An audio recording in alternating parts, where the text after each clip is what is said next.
একটা শিশু যখন অন্ধ হয়ে জন্মগ্রহণ করে তখন আমরা সবাই তার ভবিষ্যৎ এটাই ভাবি যে হাতে থালা নিয়ে রাস্তাঘাটে বসে থেকে ভিক্ষা চাইবে অথবা বাসে ট্রেনে গান গেয়ে মানুষের কাছে হাত পেতে টাকা নিয়ে বাকি জীবনটা পার করে দিবে। কিন্তু প্রচলিত প্রথার এই গণ্ডি পেরিয়ে সবার চোখে আঙুল দিয়ে দেখিয়ে দিয়েছিল নিজের ইচ্ছা শক্তি থাকলে কিভাবে সফলতার উচ্চ শিখরে পৌঁছানো যায়। কথাটা শুনতে যতটা সুন্দর লাগছে, জীবনের পথগুলো পাড়ি দেওয়া এতটাও সহজ ছিল না। দরিদ্র এক কৃষক পরিবারে জন্ম নেওয়া ভারতের শ্রীকান্ত বোলার জীবনের সত্য ঘটনা নিয়ে আজ এক্সপ্লেন করব সম্প্রতি মুক্তিপ্রাপ্ত মুভি শ্রীকান্ত। হরিশ দামোদরের নাম ধরে ডাকতে ডাকতে মাঠের মধ্যে দৌড়ে আসে। দামোদর মাঠের কাজ ফেলে বলে, কি হয়েছে? হরিশ বলে, তোর ছেলে হয়েছে। ছেলে হওয়ার কথা শুনে বাড়ির দিকে দৌড় না দিয়ে মদের দোকানে দেয় দৌড়। মদের বড় একটা বোতল কিনে গ্রামের যার সঙ্গে দেখা হচ্ছে ছেলে হওয়ার খবর দিচ্ছে। দামোদর বাড়ি এসে ছেলেকে কোলে নিয়ে আনন্দে নাচতেই থাকে। দামোদর আনন্দে নাচতে থাকলেও বাকি সবাই মন খারাপ করে বসে আছে। দাইমা বলে, ছেলেকে আগে ভালো করে দেখে তো নে। দামোদর বলে, দেখেছি তো, আমার ছেলে হয়েছে। আমার ছেলের নাম হবে শ্রীকান্ত। বড় হয়ে আমার ছেলে ক্রিকেটার হবে আর দেশের জন্য খেলবে। একথা শুনে শ্রীকান্তের মা কাঁদতে থাকে। সবার এরকম মন খারাপ দেখে এবার দামোদরের একটু খটকা হয়। দামোদর ছেলেকে ভালো করে দেখলে দেখে ছেলেটার দুই চোখ নেই। মুহূর্তের মধ্যে দামোদরের সব স্বপ্ন ভেঙে চুরমার হয়ে যায়। সবাই বলে, এই ছেলে বড় হয়ে কি করবে? এর ভবিষ্যৎই বা কি হবে? হয় ভিক্ষা করে খেতে হবে, না হলে তোর ঘাড়ের উপর সারা জীবন বোঝা হয়ে থাকবে। গ্রামের সবাই দামোদরের স্ত্রী আর দামোদরকে বলে, এমন সন্তান দিয়ে কি করবি যার দুইটা চোখই নেই? তোরা মারা গেলে একে কে দেখাশোনা করবে? সৃষ্টিকর্তার নামে একে সৃষ্টিকর্তার কাছে দান করে দে। সকাল হতে হতে দামোদরের মদের বোতল শেষ হয়ে যায়। দামোদর উঠে স্ত্রীর পাশ থেকে ছেলেকে কোলে নিয়ে বাড়ি থেকে কিছুটা দূরে যেয়ে একটা কবর খুঁড়তে থাকে। একদিনের বাচ্চা শ্রীকান্ত জোরে জোরে চিৎকার করে কান্না করতেই থাকে। জীবন্ত ছেলেকে কবর দিতেই যাবে, ঠিক তখনই দামোদরের স্ত্রী এসে বলে, দয়া করে ওকে এভাবে মেরো না, ও আমাদেরই সন্তান। দামোদর রেগে বলে, গ্রামের সবাই ঠিকই বলছে, ও আমাদের জন্য বুঝা। দামোদরের স্ত্রী বলে, আমি ওকে মানুষ করব, দরকার হলে আরেকটা সন্তান জন্ম দিব। ছেলের নিষ্পাপ চেহারার দিকে তাকিয়ে দামোদরের মন গলে যায়। দামোদর এবার ছেলেকে বুকে জড়িয়ে ধরে কান্না করতেই থাকে। এরপর কেটে যায় বেশ কয়েকটা বছর। দামোদরের আরেকটা পুত্র সন্তান হয়েছে, যার নাম নরেন্দ্র। শ্রীকান্ত বেশ বড় হয়ে গেছে, এখন সে স্কুলে যায়। পড়াশোনার প্রতি বরাবরই শ্রীকান্তের আগ্রহ ছিল সবার থেকে বেশি। একদিন ক্লাসে টিচার মহেশকে একটা অঙ্কের সমাধান করতে বলে। মহেশ সেই অঙ্কের সমাধান করতে পারে না, কিন্তু শ্রীকান্ত এক মুহূর্তের মধ্যে সেই অঙ্কের সমাধান। টিচার বেশ রেগে মহেশকে বলে, ওর থেকে কিছু শেখো, ও অন্ধ হলেও সবকিছু করতে পারে। শাস্তি হিসাবে টিচার মহেশকে বলে, যাও বাহিরে গিয়ে কান ধরে মুরগি হও। শ্রীকান্ত মুরগির ডাক ডেকে এটার মজা নেয়। মহেশ এসব দেখে ভীষণ রেগে যায়। শ্রীকান্ত ক্লাসরুমের মধ্যে জানালা ধরে দাঁড়িয়েছিল আর বাহিরে সবাই ক্রিকেট খেলছে। ঠিক তখনই মহেশ এসে বলে, ক্রিকেট খেলবি? শ্রীকান্ত বলে, হ্যাঁ খেলবো তো। মহেশ শ্রীকান্তকে হাতে ব্যাট ধরিয়ে দিয়ে ইচ্ছে করে জোরে একটা বল মারে। বলটা গিয়ে শ্রীকান্তের মাথায় লাগে আর শ্রীকান্ত পড়ে যায়। তখন মহেশ এসে হাতে পয়সা ধরিয়ে দিয়ে বলে, অন্ধ হয়ে তুই আবার ক্রিকেট খেলবি? যা রাস্তায় বসে ভিক্ষা কর, এটাই তোর জন্য একদম পারফেক্ট। নরেন্দ্র এসে শ্রীকান্তকে নিয়ে যেতে গেলে মহেশ নরেন্দ্রকে ধাক্কা মেরে ফেলে দেয় আর শ্রীকান্তকে সবাই মিলে মারতে থাকে। ঠিক তখনই টিচার এসে মহেশকে আটকায়। দামোদর দুই ছেলের হাত ধরে বাড়ির দিকে যেতে যেতে শ্রীকান্তকে বলে, মারামারি করার কি দরকার ছিল? নরেন্দ্রের মতো পালিয়ে আসলেই তো পারতি। শ্রীকান্ত বলে, আমি অন্ধ, আমি কোথায় পালাবো? তাই লড়াই করা ছাড়া আমার কাছে কোনো অপশন ছিল না। পরের দিন সকালে স্কুলের প্রিন্সিপাল দামোদরকে বলে, এই স্কুল শ্রীকান্তের জন্য না, হায়দ্রাবাদে আশা নামে একটা অন্ধদের জন্য স্কুল আছে, সেখানে থাকা খাওয়া সবকিছু ফ্রি। তুমি শ্রীকান্তকে ওই স্কুলে ভর্তি করে দাও, ওখানেই ও ভালো থাকবে। প্রিন্সিপালের কথা মতো দামোদর শ্রীকান্তকে আশা স্কুলে ভর্তি করে দেয়। সেখানে শ্রীকান্ত খুব ভালোভাবে অন্ধদের ভাষা বেল পড়া শিখে যায়।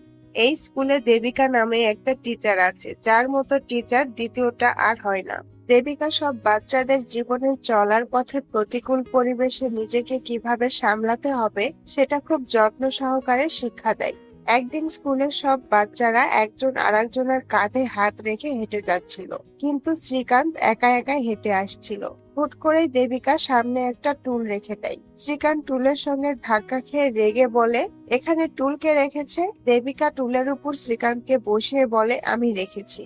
দেবিকা বলে, একটা জিনিস যে একই জায়গায় থাকবে এমন না, বলেই হাতে একটা স্টিক ধরিয়ে দিয়ে বলে, এটা তোমার জীবনের চলার পথকে আরো সহজ করে দিবে। যদি এই স্টিককে তুমি তোমার বেস্ট ফ্রেন্ড বানাতে পারো, তাহলে জীবনে আর কারো সাহায্যের কোনো প্রয়োজন হবে না। ধীরে ধীরে শ্রীকান্ত বড় হয়ে যায়। খেলাধুলা, পড়াশোনা, দাবা খেলা, ক্রিকেট খেলা সবকিছুতেই শ্রীকান্ত যেন সবার থেকে এগিয়ে। তাই সবাই শ্রীকান্তের এই প্রতিভা দেখে মুগ্ধ হয়ে যায়। শ্রীকান্ত একদিন গ্রামে দামোদরকে ফোন করে বলে, বাবা, আমি ক্লাসে ফার্স্ট হয়েছি। এটা শুনে দামোদর খুবই খুশি হয়। স্কুলে ডোনেশন দেওয়া এমপি নাইডু স্কুল ভিজিট করতে আসে। সেটা উপলক্ষে স্কুলে একটা অনুষ্ঠান রাখা হয়। প্রিন্সিপাল তার বক্তব্য দিয়ে স্কুলের টপ স্টুডেন্ট শ্রীকান্তকে স্টেজে ডাকে। শ্রীকান্ত এমপি নাইডুকে ধন্যবাদ জানায় ঠিকই, কিন্তু পুরোপুরি না, কারণ বাকি ধন্যবাদ প্রিন্সিপাল আর তার টিমদের দেওয়া উচিত। এর কারণ হচ্ছে, এমপি নাইডু স্কুলের জন্য যে টাকা ডোনেশন করে সেই টাকা দিয়ে চিকেন রান্না হয় ঠিকই, কিন্তু আমরা প্রতিদিন ডাল আর ডিমই খাই। আমাদের চোখ নেই, আমরা দেখতে পাই না, কিন্তু নাক ঠিকই আছে, আমরা গন্ধ ঠিকই পাই। এ কথা শুনে প্রিন্সিপাল শ্রীকান্তের উপর ভীষণ রেগে যায়। এমপি নাইডু রাগী চোখে প্রিন্সিপালের দিকে তাকিয়ে থাকে। শ্রীকান্ত এমপি নাইডুকে সত্য কথা বলে দেওয়ার জন্য স্কুল থেকে ঘাট ধাক্কা দিয়ে বের করে দেওয়া হয়। সাথে দেবিকা যে স্টিকটা দিয়েছিল সেটাও কেড়ে নেওয়া হয়। স্টিক ছাড়া শ্রীকান্ত ঠিকমতো হাঁটতেও পারছিল না।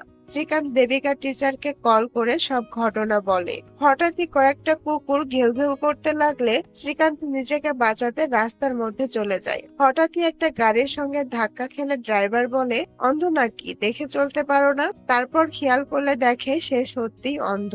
তাই হাতে কিছু টাকা ধরিয়ে দিয়ে বলে, নাও, এটা দিয়ে কিছু খেয়ে নিও আর ভিক্ষা করতে শিখে যাও। শ্রীকান্ত কোনো রকমের রাস্তা পার হয়ে একটা জায়গায় বসে। ভিক্ষা করার কথাটা তার কানে যেন বাজতেই থাকে।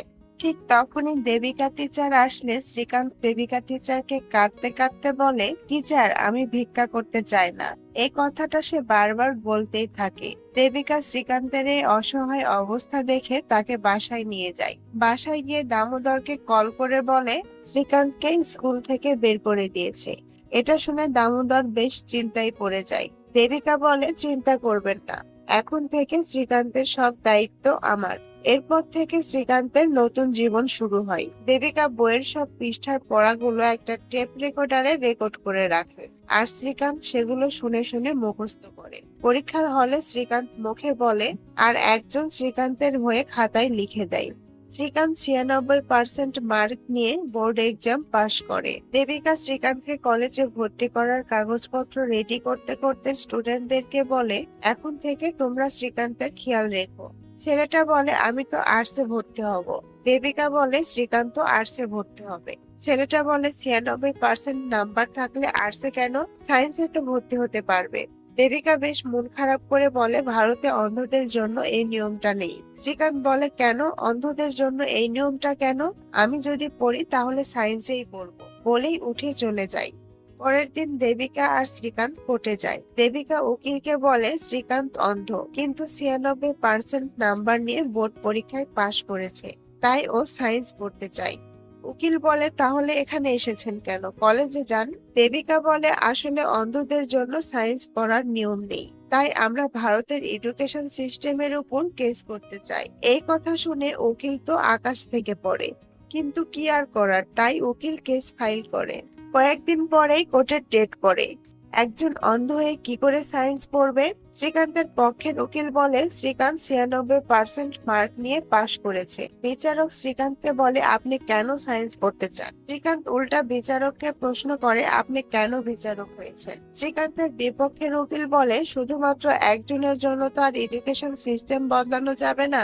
আপনি হয়তো বিজ্ঞানী নিউটনের নাম অবশ্যই শুনেছেন। বিজ্ঞানী নিউটন একটা আপেল পড়তে দেখেছিল, আর সেই আপেল পড়তে দেখেছিল বলে গ্র্যাভিটি গ্র্যাভিটি বা মহাকর্ষণ শক্তি আবিষ্কার করেছিল। যদি তার চোখ না থাকতো তাহলে সে আপেল পড়া দেখতেও পেত না, আর গ্র্যাভিটি বা মহাকর্ষণ শক্তি আবিষ্কারও হতো না। শ্রীকান্ত তার স্টিক চোখের সামনে থেকে মাটিতে ফেলে দেয়, তারপর সবার উদ্দেশ্যে বলে, এই স্টিকটা সবাই মাটিতে পড়তে দেখেছে, কিন্তু এটা কত বেগে কত সেকেন্ডে মাটিতে পড়েছে সেটা কি কেউ দেখেছে? শ্রীকান্ত বলে, এই স্টিকটার ওজন 200 গ্রাম, মানে একটা আপেলের সমান। আপনি একটা ক্যালকুলেটর নিয়ে হিসাব করেন। গ্র্যাভিটি সব জায়গায় সমান, তাই স্টিকটা আমার চোখ বরাবর উচ্চতা থেকে নিচে পড়লে এটা 1.72 মিটার থেকে নিচে পড়েছে। তাহলে সময়ের সূত্র অনুযায়ী স্টিকটা নিচে পড়তে সময় লেগেছে 0.59 সেকেন্ড। আবার বেগের সূত্র অনুযায়ী এটা 5.782 মিটার পার সেকেন্ড বেগে নিচে পড়েছে। শ্রীকান্তের বিপক্ষের উকিল ক্যালকুলেটরে হিসাব করে দেখে শ্রীকান্ত যা বলছে সবকিছু সঠিক। শ্রীকান্ত বলে, নিউটনে শুধুমাত্র একজন ব্যক্তি না যে আপেলকে নিচে পড়তে দেখেছে, কিন্তু নিউটন গ্র্যাভিটি বা মহাকর্ষণ শক্তি নিয়ে ভেবেছে। গ্র্যাভিটি বা মহাকর্ষণ শক্তিকে চোখে দেখা যায় না, এটাকে অনুভব করতে হয়। কোর্টের সবাই শ্রীকান্তের উপস্থিত বুদ্ধি আর প্রতিভা দেখে মুগ্ধ হয়ে যায়। বিচারক রায় শুনিয়ে বলে, শ্রীকান্ত যেই কলেজে পড়তে চায় সেই কলেজের প্রিন্সিপালকে যেন আগামী 15ই অক্টোবর কোর্টে হাজির করা হয়। আজ 15ই অক্টোবর কলেজের প্রিন্সিপাল মিস্টার শ্রীগিনি কোর্টে হাজির হন। মিস্টার শ্রীগিনি বলে, সায়েন্স এতটাও সহজ নয় যতটা শ্রীকান্ত মনে করছে। একটা ফর্মুলা মুখস্থ করে সেটাকে শুনিয়ে সবাইকে ইমপ্রেস করা যায়, কিন্তু সায়েন্সের পুরো সিলেবাস কমপ্লিট করা শ্রীকান্তের পক্ষে সম্ভব নয়। শ্রীকান্ত বলে, আমি পারবো। মিস্টার শ্রীগিনি শ্রীকান্তের হাতে একটা বই ধরিয়ে দিয়ে বলে, এখানে কি লেখা আছে পড়ো। শ্রীকান্ত হাত বুলিয়ে দেখে এটা সাধারণ একটা বই, যেটা সে পড়তে পারবে না। বিচারক অবাক হয়ে বলে, মিস্টার শ্রীগিনি, এটা আপনি কি করছেন? মিস্টার শ্রীগিনি বলে, সরি স্যার, আমরা একজন অন্ধ স্টুডেন্টের জন্য পুরো এডুকেশন সিস্টেমকে বদলাতে পারবো না। শ্রীকান্ত মিস্টার শ্রীগিনির হাতে অন্ধদের বেল বই ধরিয়ে দিয়ে পড়তে বলে। মিস্টার শ্রীগিনি বলে, এটা আমি পড়তে পারি না। শ্রীকান্ত বলে, অন্ধরা যেমন সাধারণ মানুষের বই পড়তে পারে না, ঠিক তেমনি সাধারণ মানুষেরা অন্ধদের বই পড়তে পারে না। আমরা অন্ধরাই যদি এই সিস্টেমটা তৈরি করতাম, মিস্টার শ্রীগিনি বলে, এতে আমাদের কলেজের নাম খারাপ হবে। দেবিকা এবার রেগে বলে, আপনার কলেজের নাম খারাপ হবে না, বরং আপনার কলেজের সুনাম হবে। শ্রীকান্তের থেকে কম নাম্বার পেয়েও অনেক স্টুডেন্ট আপনার কলেজে ভর্তি হয়েছে। শ্রীকান্ত বিচারককে বলে, আমার মনে হয় আপনার কাছে দ্বিতীয় আর কোনো অপশন নেই। এরপর শুরু হয় শ্রীকান্তের কলেজ জীবন। যেভাবে সে আগে পরীক্ষা দিয়েছিল এই পরীক্ষাটাও ঠিক একইভাবে দেয়। কয়েকদিন পরে পরীক্ষার রেজাল্ট বের হয়। শ্রীকান্ত 98% নাম্বার নিয়ে পরীক্ষায় পাশ করে। তাই দেবিকা আর শ্রীকান্ত বিচারককে এই কথা বলতে আসে। বিচারক এই কথা শুনে খুশি হয়ে বলে, তাহলে সেদিন আমি সঠিক সিদ্ধান্তই নিয়েছিলাম। শ্রীকান্তের ভালো রেজাল্টের জন্য কলেজ থেকে শ্রীকান্তকে সম্বর্ধনা দেওয়া হয়। প্রিন্সিপাল বলে, শ্রীকান্ত আমাদের সবার মুখ উজ্জ্বল করেছে। প্রিন্সিপাল শ্রীকান্তকে মেডেল পড়াতে গেলে শ্রীকান্ত বলে, আমার সায়েন্স পড়ার পিছনে সব থেকে বেশি লড়াই করেছে দেবিকা টিচার, তাই আমি এই মেডেল দেবিকা টিচারের কাছ থেকে নিতে চাই। প্রিন্সিপাল দেবিকার হাতে মেডেলটি তুলে দেয়। একদিন শ্রীকান্ত মাঠে দাঁড়িয়েছিল আর সবাই ক্রিকেট খেলছিল। ছোটবেলায় শ্রীকান্তের বাবা স্বপ্ন দেখেছিল তার ছেলে বড় হয়ে ক্রিকেটার হবে। কোনো কিছু না ভেবে শ্রীকান্ত মাঠে ব্যাটিং করতে নেমে যায়, একটা চারও মেরে দেয়। সবাই খুশিতে শ্রীকান্তকে কোলে নিয়ে নাচতে থাকে। কলেজ জীবন শেষে শ্রীকান্ত মুম্বাই চলে আসে, কারণ ব্রায়েন্ট ক্রিকেট টিম হায়দ্রাবাদ থেকে সিলেক্ট হয়ে মুম্বাইয়ের ফাইনাল সিলেকশনে পৌঁছে গেছে। কোচ সবাইকে উদ্দেশ্য করে বলে, তোমাদেরকে এখন আরো ভালো করে খেলতে হবে, কারণ তোমাদের মধ্য থেকে একজন প্লেয়ারকে ন্যাশনাল টিমের জন্য সিলেক্ট করা হবে। দেখতে দেখতে ন্যাশনাল টিমের জন্য প্লেয়ার সিলেক্ট করার দিন চলে আসে। বরাবরের মতো শ্রীকান্ত সবার থেকে ভালো পারফরমেন্স করে। শ্রীকান্ত ন্যাশনাল টিমের জন্য প্লেয়ার হিসাবে সিলেক্ট হয়ে যায়। তাই বহুদিন পরে সে বাবা মায়ের সঙ্গে দেখা করতে গ্রামের উদ্দেশ্যে রওনা দেয়। শ্রীকান্ত বাস থেকে নামলে হরিশ দামোদরকে ডাক দিয়ে বলে, দেখ কে এসেছে। কবিতা এতদিন পর ছেলেকে দেখে ভীষণ খুশি হয়ে যায়। দামোদর কাছে আসলে শ্রীকান্ত ব্যাগ থেকে জার্সি বের করে দিয়ে বলে, বাবা, তোমার ছেলে ন্যাশনাল টিমের হয়ে দেশের জন্য খেলবে। দামোদরের খুশি দেখে কে। যেদিন শ্রীকান্ত জন্ম নিয়েছিল ঠিক সেদিনের মতোই মদের দোকানে যে বড় একটা মদের বোতল কিনে আর সবাইকে জার্সি দেখিয়ে বলে, আমার ছেলে দেশের হয়ে ক্রিকেট খেলবে। দেবেন্দ্র নিজের ভাইয়ের প্রশংসায় তো পঞ্চমুখ হয়ে যায়। ছেলেকে জার্সি পরিয়ে বাবা আর ছেলে মিলে নাচতে থাকে, যেমনটা সে শ্রীকান্তের জন্মের সময় খুশিতে নেচেছিল। বাবা আর ছেলেকে একসঙ্গে নাচতে দেখে খুশিতে কবিতার চোখে পানি চলে আসে। এরপর কেটে যায় বেশ কয়েকটা দিন।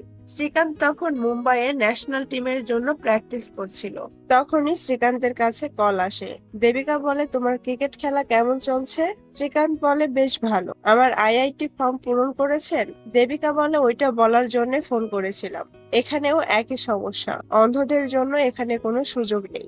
দেবিকা বলে, আমরা আবারও কোর্টের কাছে যেয়ে পারমিশন নিতে পারি। শ্রীকান্ত কিছুক্ষণ চুপ থেকে বলে, পড়াশোনা করব নাকি লড়াই করব? আমি লড়াই করতে চাই না, পড়তে চাই। দেবিকা বলে, আমরা স্কলারশিপের জন্য দেশের বাইরে ট্রাই করতে পারি। তোমার ভালো রেজাল্টের জন্য তুমি স্কলারশিপ পেয়েও যেতে পারো, কিন্তু এতে তোমার ক্রিকেট খেলা আর হবে না। শ্রীকান্ত বলে, দরকার হলে ক্রিকেট খেলা ছেড়ে দেব। ক্রিকেট খেলার থেকে আমার কাছে সব থেকে বেশি গুরুত্বপূর্ণ পড়াশোনা। এরপর 4টা টপ ইন্টারন্যাশনাল ইউনিভার্সিটি থেকে শ্রীকান্তের জন্য অফার আসে।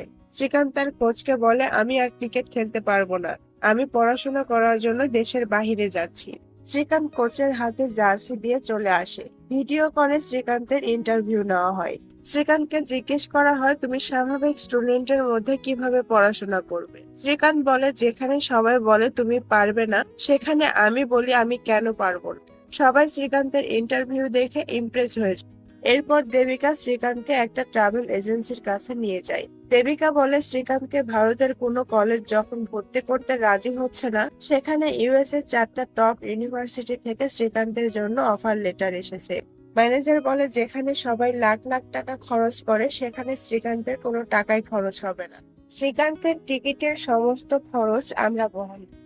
এরপর দেখতে দেখতে ফ্লাইটের দিন চলে আসে। দেবিকার কাছ থেকে বিদায় নিয়ে শ্রীকান্ত ভিতরে যে পাসপোর্ট দেখাতেই রিসেপশনিস্ট বলে, স্যার আপনার সাথে আর কেউ ট্রাভেল করছে না? শ্রীকান্ত বলে, না, আমি একাই ট্রাভেল করছি। রিসেপশনিস্ট বলে, স্যার আমরা আপনাকে একা ট্রাভেল করতে দিতে পারবো না, এটা এয়ারলাইন্সের নিয়মের বাহিরে। ঠিক তখনই চিফ অফিসার এসে বলে, স্যার আপনার সঙ্গে কোনো সঙ্গী না থাকলে আমরা আপনাকে একা একা ট্রাভেল করতে দিতে পারবো না। শ্রীকান্ত অনেকভাবে চিফ অফিসারকে বোঝানোর চেষ্টা করে, কিন্তু সে রাজি হয় না। শ্রীকান্ত সেখানে উপস্থিত সবার কাছ থেকে সাহায্য চায়। একটা লোকের সাথে শ্রীকান্তের ধাক্কা লাগলে শ্রীকান্ত লোকটাকে বলে, স্যার আপনি বলেন আপনি আমার সাথে ট্রাভেল করছেন, তাহলে ওরা আমাকে ট্রাভেল করতে দিবে। আমি ইউএস এর টপ ইউনিভার্সিটিতে চান্স পেয়েছি, যদি আমি যেতে না পারি তাহলে আমি ভর্তি হতে পারবো না। লোকটা কোনো রকমে শ্রীকান্তকে শান্ত করে একটা চেয়ারে বসিয়ে চলে যায়। শ্রীকান্ত সবার কাছে বারবার অনুরোধ করতে থাকে যেন কেউ তার সাথে ট্রাভেল করে, কিন্তু কেউ তার কথা শুনেই না। শ্রীকান্ত কিছুক্ষণ পরে বুঝতে পারে কেউই আসলে তাকে এভাবে সাহায্য করবে না। ঠিক তখনই এয়ারপোর্টের মাইকে একটা এয়ার হোস্টেজের গলা শোনা যায়, যে ইকোনমি ক্লাসের সব ডিটেলস প্যাসেঞ্জারকে বুঝিয়ে বলছে। হঠাৎই শ্রীকান্তের মাথায় একটা বুদ্ধি আসে। সে বাসায় বসে টেপ রেকর্ডারে এয়ার হোস্টেসের কথাগুলো যেভাবে মুখস্থ করে এসেছে, প্লেনের সিটগুলোর সাথে এই সিটগুলোকে তুলনা করে প্লেনের কোথায় কি আছে সেটা সে বলতে থাকে, আর নিজের সিট নাম্বারটা ঠিক কোথায় হবে সেখানে যেয়ে বসে পড়ে। এটা দেখে সবাই অবাক হয়ে যায়, আর শ্রীকান্তকে একা একাই ট্রাভেলিং করার জন্য অনুমতি দেওয়া হয়। শ্রীকান্ত পৌঁছে যায় বোস্টন ইউনিভার্সিটিতে। সেখানে পৃথিবীর অন্যতম এমআইটি কলেজে ভর্তিও হয়ে যায়। টিচার এসে শ্রীকান্তের হাতে বেল বই ধরিয়ে দিয়ে বলে, এটা হচ্ছে তোমার প্রথম সেমিস্টারের সিলেবাসের বই, ওয়েলকাম টু এমআইটি। শ্রীকান্ত টিচারকে থ্যাংক ইউ জানায় আর বইটা পেয়ে অনেক খুশি হয়ে যায়। সাথে তার কিছু বন্ধুও হয়ে যায়। ইউএসএ তে শ্রীকান্ত তার জীবনের শ্রেষ্ঠ দিনগুলো কাটাচ্ছিল। একা একা চলাফেরা করা, বন্ধুদের সাথে রেস খেলা। একদিন মাঠে বন্ধুদের সাথে শ্রীকান্ত বসেছিল। শ্রীকান্ত হাতে একটা বেসবলের স্টিক নিয়ে বলে, এটা কি? তার বন্ধুরা বলে, এটা হচ্ছে বড় একটা স্টিক। তার বন্ধুরা বলে, এখন তুমি আবার বেসবল খেলতে চেও না। শ্রীকান্ত বলে, এটা তো ক্রিকেটের মতোই। শ্রীকান্ত বেসবল খেলতে যে এত জোরে একটা শট মারে যে সবাই অবাক হয়ে যায়। কিছুদিন পরে শ্রীকান্ত সবার সাথে ন্যাশনাল টিমে বেসবল খেলতে যায়। খবরের কাগজ আর ম্যাগাজিনে শ্রীকান্তের বড় একটা ছবি দিয়ে হেডলাইন বের হয়, এবার ভারতের অন্ধ ছেলে বোস্টনে ইন্টারন্যাশনাল বেসবল খেলবে। শ্রীকান্ত যে শট মেরেছিল সেই শট সোজা গিয়ে হায়দ্রাবাদ। ম্যাগাজিনে শ্রীকান্তের ছবি দেখে একটা মেয়ে মুচকি হাসে, আর মুচকি হাসা মানে বুঝতেই পারছেন। একদিন সোয়াতি কল দিয়ে বলে, আমি আগামীকাল আমেরিকা আসছি, ওখানেই এমডি পড়ব। হাসি, আনন্দ, লং ড্রাইভের মধ্য দিয়ে শ্রীকান্তের জীবনের শ্রেষ্ঠ সময়গুলো কাটছিল। এভাবেই কেটে যায় বেশ কয়েকটা বছর। এরপর শ্রীকান্ত গ্র্যাজুয়েট কমপ্লিট করে আবারও হায়দ্রাবাদে ফিরে আসে, কিন্তু অনেক টাকা ভাড়া হয়, সে রুম ভাড়া নিতে পারে না। হতাশ হয়ে শ্রীকান্ত আর দেবিকা ছাদে দাঁড়িয়ে থাকে। দেবিকা বলে, আমরা তো এই ছাদেই কোচিং সেন্টার খুলতে পারি। কথা অনুযায়ী তারা ছাদে কোচিং সেন্টার খুলে ফেলে। কয়েকদিন বেশ ভালোই কেটে যায়, কিন্তু 6 মাস পরে একজন দুইজন ছাড়া আর কেউ আসে না। শ্রীকান্ত প্যাকেট থেকে খাবার বের করতে করতে বলে, কেউ আসছে না কেন? দেবিকা বলে, কেন আসবে? পড়াশোনা জানে, কম্পিউটার জানে, তারপরও অন্ধ বলে কেউ চাকরি দিতে চায় না। শ্রীকান্ত কিছুক্ষণ চুপ থেকে বলে, চাকরি খুঁজতে হবে না, আমরা সবাইকে চাকরি দিব। দেবিকা বলে, কিভাবে? শ্রীকান্ত পেপারের প্যাকেটটি এগিয়ে দিয়ে বলে, আমরা রিসাইকেল পেপার প্যাকেট বানাবো। 4 মাস ধরে শ্রীকান্ত বিভিন্ন কোম্পানির কাছে যে নিজের বিজনেস আইডিয়া শেয়ার করে, কিন্তু কেউ তার বিজনেসে ইনভেস্ট করতে চায় না। অবশেষে সে প্রধানমন্ত্রীর কাছে আসে। প্রধানমন্ত্রী বলে, আমার সরকারি তহবিল থেকে খুব অল্প পরিমাণ টাকাই তোমাকে দিতে পারবো, এর থেকে বেশি দিতে পারবো না। প্রধানমন্ত্রী শ্রীকান্তকে শুভকামনা জানিয়ে চলে যায়। এরপর শ্রীকান্ত রবি নামে একটা ইনভেস্টরের কাছে যায়, যে ব্যবসায় টাকা ইনভেস্ট করে। শ্রীকান্ত তার ব্যবসা সম্পর্কে ডিটেলস রবিকে খুলে বললে, রবি বলে, আমি ভেবেছিলাম তুমি কোনো নতুন বিজনেস আইডিয়া নিয়ে আসবে। রবি বলে, মিস্টার হেগড়ে আমাকে ইলেকট্রিক পাইপে ইনভেস্ট করতে বলছে। শ্রীকান্ত বলে, আর ব্যাটারি? রবি বলে, মানে? শ্রীকান্ত বলে, 5 বছর পর যখন ব্যাটারি নষ্ট হবে তখন? রবি বলে, ফেলে দিব। শ্রীকান্ত বলে, ব্যাটারি ঠিক মতো ডিসপোজ করা না হলে ব্যাটারির কেমিক্যাল প্রকৃতির সাথে মিশে যে প্রকৃতির ক্ষতি করবে। আপনি জানেন একজন সৎ ব্যক্তি আমার ব্যবসায় ইনভেস্ট করেছে। শ্রীকান্ত চেক বের করে দেখায়। রবি দেখে প্রধানমন্ত্রী 25 লক্ষ টাকার চেক দিয়েছে। শ্রীকান্ত বলে, আমি একটা ফ্যাক্টরি দেখেছি, খুব অল্প দামের মধ্যে পেয়ে যাব। শ্রীকান্ত রবিকে ফ্যাক্টরি দেখানোর উদ্দেশ্যে রওনা দেয়। যেতে যেতে রবি বলে, ব্যবসায় কত টাকা ইনভেস্ট করতে চাচ্ছ? শ্রীকান্ত বলে, 8 কোটি টাকা। একথা শুনে রবি জোরে গাড়ি ব্রেক করে, আর ঠিক তখনই 2টা অন্ধ ভিক্ষুক এসে ভিক্ষা চায়। রবি পয়সা দিতে গেলে শ্রীকান্ত দিতে দেয় না। শ্রীকান্ত বলে, কাল আমার ফ্যাক্টরিতে চলে এসো, আমি তোমাদের চাকরি দিব। শ্রীকান্ত রবিকে ফ্যাক্টরিতে নিয়ে যেয়ে সব মেশিন গুলো দেখায়। রবি বলে, এটা তো ময়লার একটা স্তূপ। শ্রীকান্ত বলে, এই ময়লার স্তূপকে আমরা সোনার খনিতে রূপান্তরিত করব। শ্রীকান্ত রবিকে সব মেশিন গুলো দেখায়, আর কোন মেশিনের কোথায় সমস্যা আছে, কিভাবে ঠিক করতে হবে সেটা বলে। মেশিন সম্পর্কে শ্রীকান্তের এত অভিজ্ঞতা দেখে রবি ইমপ্রেস হয়ে যায়। অবশেষে শ্রীকান্তের এতদিনের স্বপ্ন পূরণ হয়। শ্রীকান্তের বাবা মা এসে ফ্যাক্টরি উদ্বোধন করে। ফ্যাক্টরির নাম রাখা হয় বোলেন্ট। কয়দিন ধরে ফ্যাক্টরি বেশ ভালোই চলছিল। শ্রীকান্ত সব প্রতিবন্ধীদের এই ফ্যাক্টরিতে চাকরি দেয়। একদিন ফোনে কারোর সঙ্গে কথা বলে বাইরে এসে চিৎকার করে বলে, আমরা প্রথম অর্ডার পেয়ে গেছি। এটা শুনে সবাই খুশি হয়। ফ্যাক্টরি বেশ ভালোই চলছিল। হঠাৎ একদিন সব মেশিন বন্ধ হয়ে যায়। রবি খেয়াল করে কোনো লাইটও জ্বলছে না। বিদ্যুৎ অফিসের লোক এসে বিলের কাগজ ধরিয়ে দিয়ে বলে, 2 বছর ধরে এই কোম্পানির বিদ্যুৎ বিল পরিশোধ না করায় 1,20,00,000 টাকা বিদ্যুৎ বিল জমা হয়েছে। দেবিকা বলে, কিন্তু আমরা তো বিদ্যুৎ ব্যবহারই করিনি। রবি আর শ্রীকান্ত বিদ্যুৎ অফিসে যায়। সমস্ত ঘটনা খুলে বললে অফিসার বলে, যদি বিল পরিশোধ না করেন তাহলে কোম্পানিটি সিল করে দেওয়া হবে। রবি বলে, যদি আমাদের কোম্পানিটা চালানোর অনুমতি দেন তাহলে আমরা কোম্পানিটা চালিয়ে ধীরে ধীরে বিল পরিশোধ করে দিব। কিন্তু অফিসার রাজি হয় না। অফিসার বলে, আগে বিদ্যুৎ বিল পরিশোধ করতে হবে, তারপর কোম্পানি চালু করার অনুমতি দেওয়া হবে। ঠিক তখনই একটা পিয়ন চা দিতে আসে। শ্রীকান্তকে দেখে সে হাত জোর করে প্রণাম করে। অফিসার পিয়নকে বলে, তুমি একে চেনো? পিয়ন বলে, হ্যাঁ স্যার, আমার ছেলে সায়েন্স পড়ছে, এটা শুনে আপনি খুশি হয়েছিলেন না? এনার জন্যই আমার ছেলে আজকে সায়েন্স পড়তে পারছে। শ্রীকান্ত বলে, আমার জন্য না, তোমার ছেলে নিজের চেষ্টায় এই পর্যন্ত এসেছে। পিয়ন বলে, প্রতিভা ছিল, কিন্তু রাস্তা তো আপনিই করে দিয়েছেন। আপনার জন্যই আজ অন্ধরা সায়েন্স পড়তে পারছে। শ্রীকান্ত আর রবি উঠে চলে যেতে গেলে অফিসার শ্রীকান্তের মহৎ কাজের কথা চিন্তা করে শ্রীকান্ত আর রবিকে বলে, আমি বিদ্যুৎ কানেকশন দিয়ে দিচ্ছি, কিন্তু 1 বছরের মধ্যে সকল টাকা পরিশোধ করে দিতে হবে। আর চেষ্টা করব, যেহেতু এখানে তোমাদের কোনো দোষ নেই, তাই অতিরিক্ত টাকা যেন দিতে না হয়। একথা শুনে রবি আর শ্রীকান্ত খুশি হয়ে যায়। শ্রীকান্ত বলে, যদি 1 বছর পর আমি টাকা না দিয়ে পালিয়ে যাই? অফিসার হেসে বলে, এটুকু তো বুঝতে পেরেছি, আপনি পালিয়ে যাওয়া মানুষের মধ্যে পড়েন না। এরপর শ্রীকান্ত আবারও তার ব্যবসা শুরু করে। 1 বছর পর কারেন্ট বিলের সমস্ত টাকা পরিশোধ করে দেয়। একের পর এক বড় বড় অর্ডার নিয়ে শ্রীকান্ত তার কোম্পানিকে বড় একটা কোম্পানিতে প্রতিষ্ঠিত করে। রবি শ্রীকান্ত এবং দেবিকা টাটা কোম্পানির সাথে কোলাবোরেশনের অফার দেয়। নিউ দিল্লি 2017। শ্রীকান্তকে বেস্ট বিজনেস এক্সিলেন্সের জন্য ডাকা হলে রবি শ্রীকান্তকে স্টেজে উঠিয়ে দেয়। শ্রীকান্ত রবিকে থাকতে বললে রবি বলে এটা তোর স্বপ্ন। শ্রীকান্ত অ্যাওয়ার্ড হাতে নিয়ে বলে আমি অন্ধ হতে পারি কিন্তু আমি দেখতে পাই, সেটা অনেক বড় বড় স্বপ্ন। শ্রীকান্ত বলে আমার জন্মের পর সবাই আমার বাবা মাকে বলেছিল আমাকে যেন মেরে ফেলে, যদি আমাকে মেরে ফেলতো তাহলে শ্রীকান্ত বলা কখনো হতোই না। শ্রীকান্ত বাবা মাকে ধন্যবাদ জানিয়ে বলে আমাকে যখন স্কুল থেকে রাস্তায় বের করে দিয়েছিল তখন দেবিকা টিচার আমাকে বাসায় নিয়ে গিয়েছিল। দেবিকা টিচারকে থ্যাংক ইউ জানিয়ে বলে আমার বিজনেস আইডিয়াতে যখন কেউ ইনভেস্ট করতে চাচ্ছিল না তখন রবি আমার বিজনেস আইডিয়াতে ইনভেস্ট করেছে। রবিকে থ্যাংক ইউ দিয়ে বলে যদি আপনারা অন্ধদের সাহায্য করতে চান তাহলে দেবিকা অথবা রবির মতো হওয়ার চেষ্টা করেন। আমরা সবসময় যেটা করি, একটা অন্ধ লোক যদি রাস্তার এপাশে দাঁড়িয়ে থাকে খুব জোর হলে তাকে রাস্তাটা পার করে দিই। আপনারা যদি দেবিকা অথবা রবির মতো হন তাহলে আমার মতো অনেক শ্রীকান্ত বোলার।